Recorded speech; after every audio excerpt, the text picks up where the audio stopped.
바울이 1차 전도 여행을 갔던 지역이 이 갈라디아 지역이었습니다. 1차 전도 여행을 하면서 이 갈라디아 지역에 여러 교회들이 세워졌습니다. 1차 전도 여행을 하고 돌아오는 그 길에 이 갈라디아 지역, 이제 바울이 이제 개척하고 세워진 그 교회에 이 거짓 교사들이 들어왔다라는 소식을 듣게 됩니다. 바울은 이제 복음을 전했죠. 복음을 전했는데 이 거짓 교사들은 이 이방인들, 갈라디아 지역 안에 이제 이방인들이 이제 살고 있지 않습니까? 유대인이 아니라 이제 이방인들에게 이제 복음을 전해서 이제 교회가 세워졌는데 유대인들이 그 이방인 그리스도인들에게 너희가 구원을 받으려면 우리와 같이 할례를 받아야 된다. 할례를 받지 않으면 구원을 받을 수 없다. 물론 너희들이 예수님을 믿음으로 구원을 받지만 예수님을 믿음으로 구원받는 것은 불완전하다. 할례를 받아야 온전한 구원이 이루어질 수 있다. 너희들도 유대인, 그러니까 유대교로 개종을 해야 된다는 식으로 이렇게 얘기를 하죠. 그래서 이제 사람들이 헷갈리는 거예요. 우리가 할례를 받아야 되나?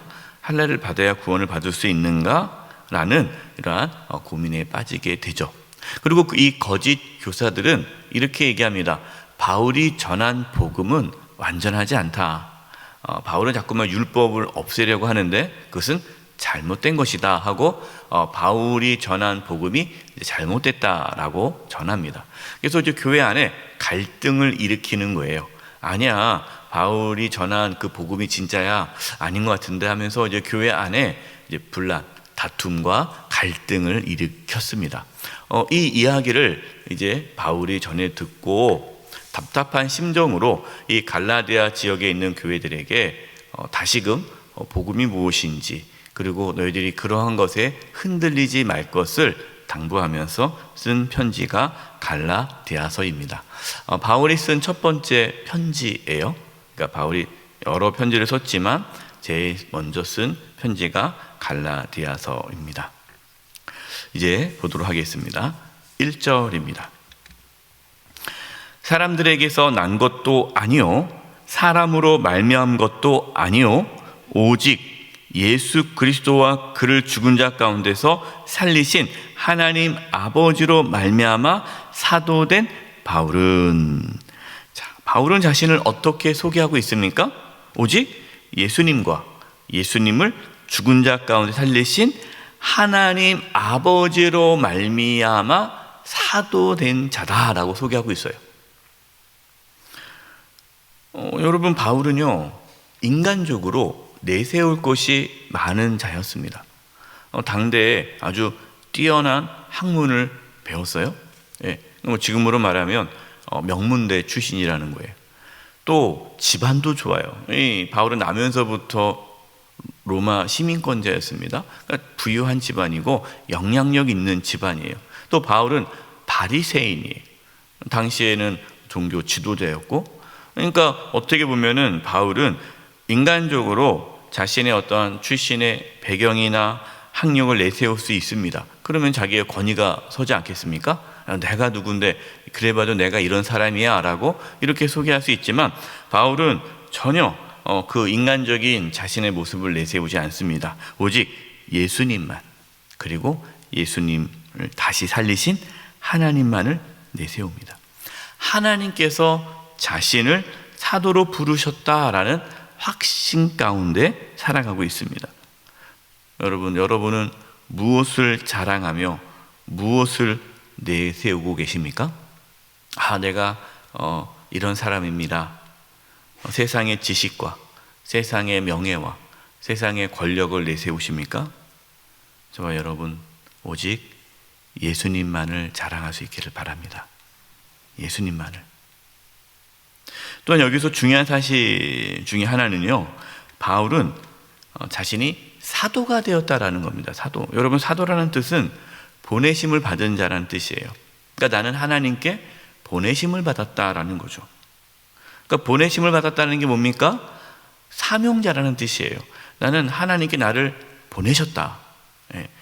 이건 사명자다라는 뜻입니다. 하나님 나에게 사명을 주셨다. 여러분, 저와 여러분도 사도입니다. 여러분도 사도예요. 왜냐하면 저와 여러분도 보내심을 받았기 때문이에요. 보내심. 예수님께서 하늘로 올라가시기 전에 우리에게 사명을 주셨습니다.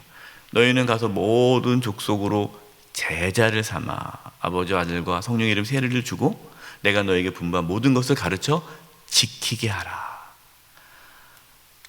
너희는 가서 우리가 보내심을 받았어요. 그래서 우리는 예수님의 제자로 살아가면서 또한 사람들에게 복음을 전하고 또 우리가 만난 사람을 제자로 삼는 사명을 우리에게 주셨다라는 겁니다.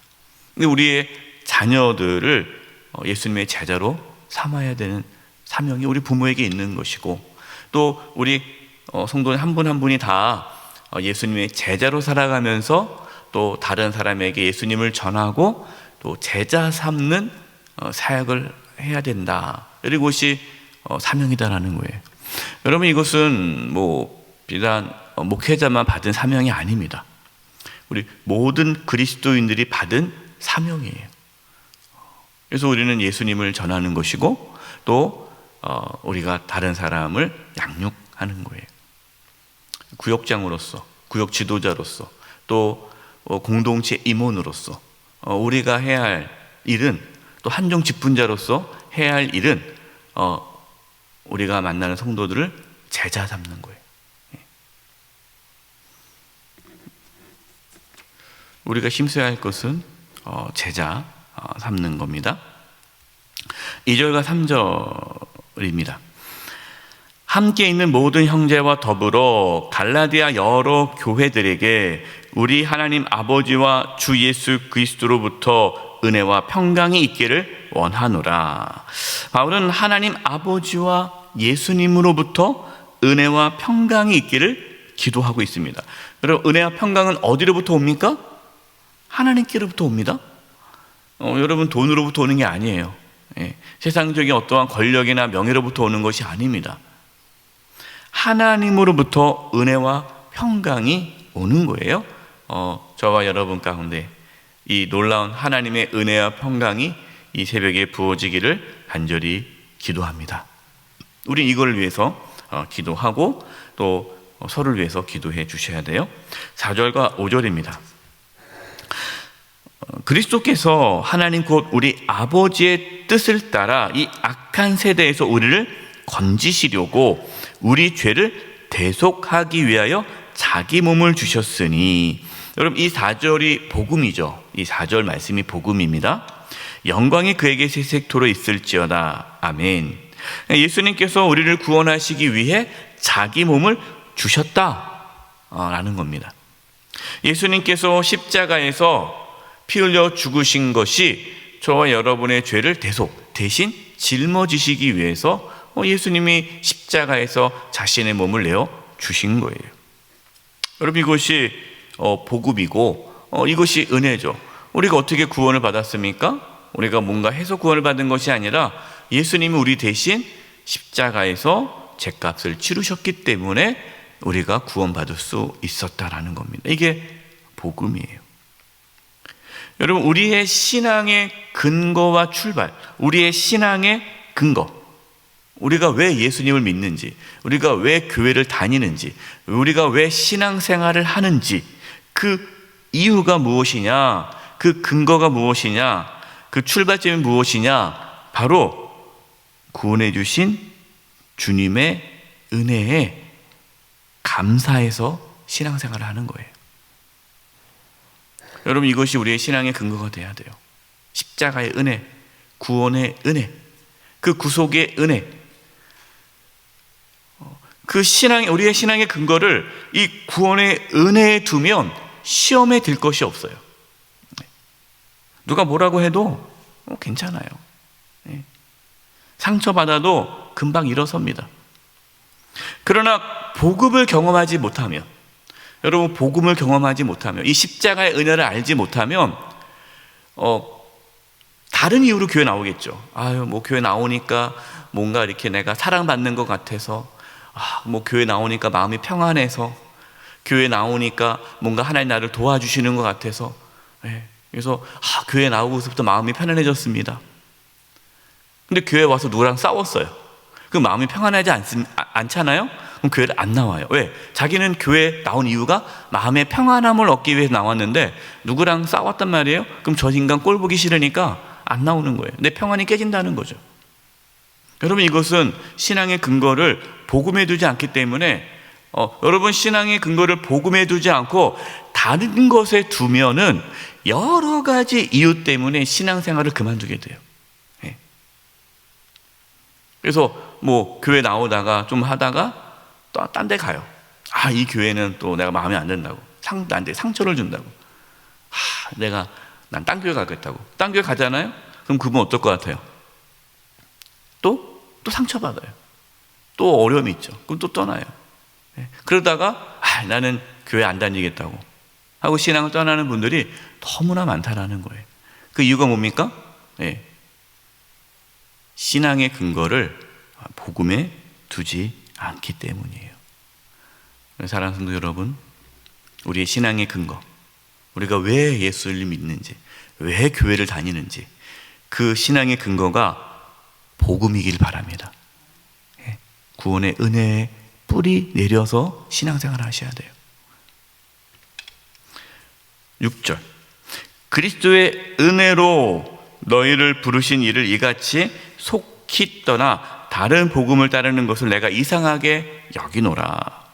바울은 복음을 경험했어요. 이 갈라디아 교회 성도들이 복음을 경험했는데 이 짧은 시간에 다른 복음을 따르는 것을 보고 큰 충격을 받았습니다. 어떻게 저럴 수가 있지?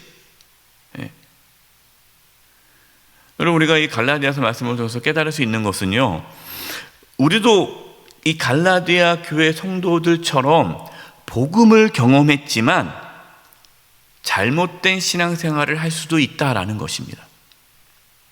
아마 여기 계신 분들 중에 복음을 경험하지 않은 분은 없을 거예요. 다 십자가의 은혜를 경험했죠. 다 그 주님의 사랑을 경험했어요. 근데 신앙생활을 하면 할수록, 시간이 지날수록 그 복음에 대한 감격은 점점 사라지고 다른 것이 이제 신앙에 자리 잡다 보니까 이제 엉뚱한 방향으로 신앙의 길을 가기 시작하는 거예요. 이 바른 신앙의 길에서 이제 벗어나기 시작하는 거예요. 그래서 우리는 늘 신앙을 점검해야 됩니다. 내가 지금 바른 신앙의 길을 걸어가고 있는가? 바른 신앙의 길을 걸어가고 있는 걸 어떻게 점검합니까? 늘 내가 복음을 경험하고 있는가? 내가 십자가의 은혜 앞에 감격하고 있는가? 내가 구원의 은혜를 지금도 고백하며 감사하고 있는가? 우리가 복음을 붙잡지 않으면 우리는 세상 사람들처럼 똑같이 생활하면서 신앙생활을 할 수 있어요. 그러면서 이게 이 잘못된 신앙생활을 하면서 나는 지금 열심히 신앙생활을 하고 있다라고 착각에 빠질 수가 있는 것이죠. 저는 우리 영세교회가 복음을 따르는 교회가 되기를 간절히 기도합니다.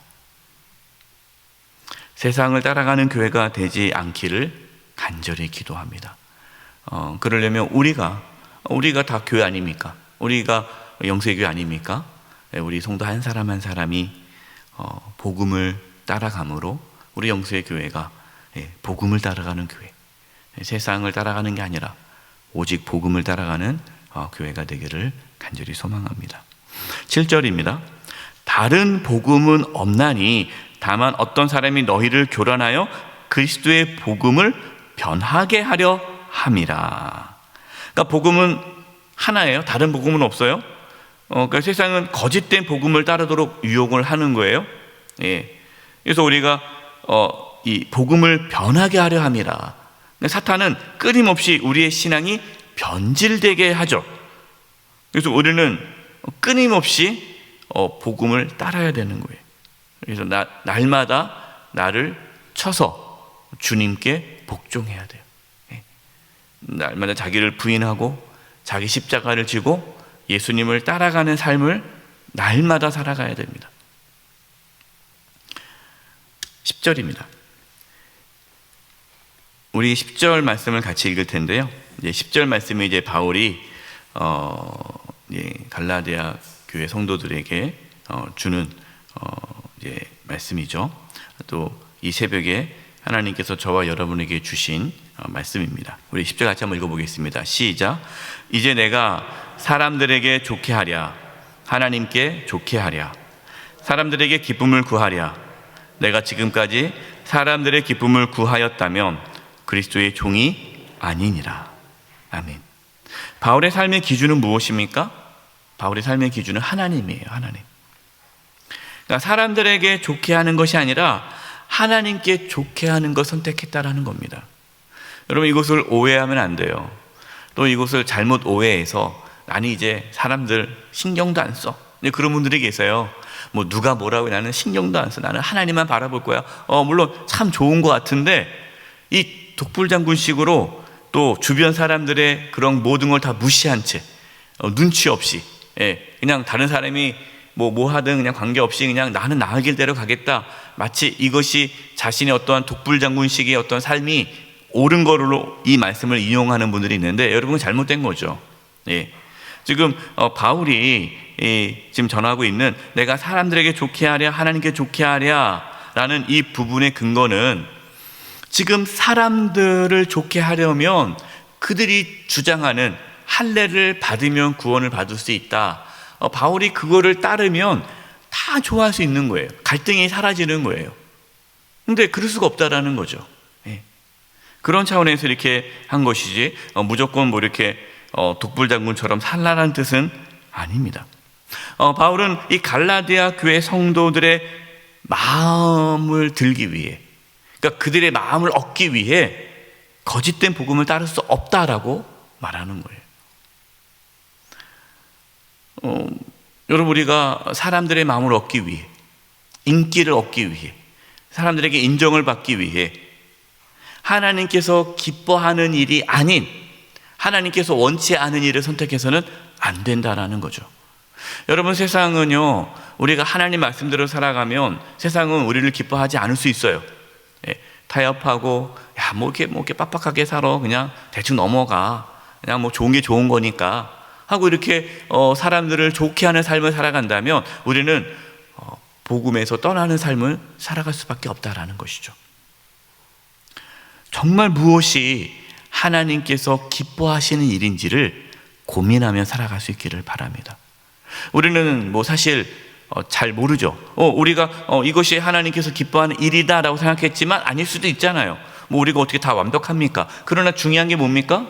하나님은 다 아세요. 우리가 연약하지만 우리의 중심을 아십니다. 내가 하나님을 기쁘시게 하기 위해 고민하며 살아간다는 걸 하나님은 너무나 잘 아세요. 중요한 것은 삶의 태도입니다. 우리가 정말 하나님을 기쁘시게 하기 위해서 고민하고 기도하고 그걸 결정했다면 하나님께서는 그 길을 이끌어 주십니다. 혹시 내가 그것이 잘못된 선택을 할지라도 하나님은 모든 것을 합력하여 선을 이루시는 분이에요. 그래서 저와 여러분 마음 가운데에 하나님을 기쁘시겠다, 기쁘시게 하고 싶다라는 마음을 갖고 오늘도 살아가는 저와 여러분 되시기를 간절히 축원드립니다. 기도하겠습니다. 하나님 아버지, 오늘도 하나님을 기쁘시게 하는 삶을 살고자 고민하며 살게 해 주시옵소서. 복음을 붙잡고 살게 해 주시옵소서.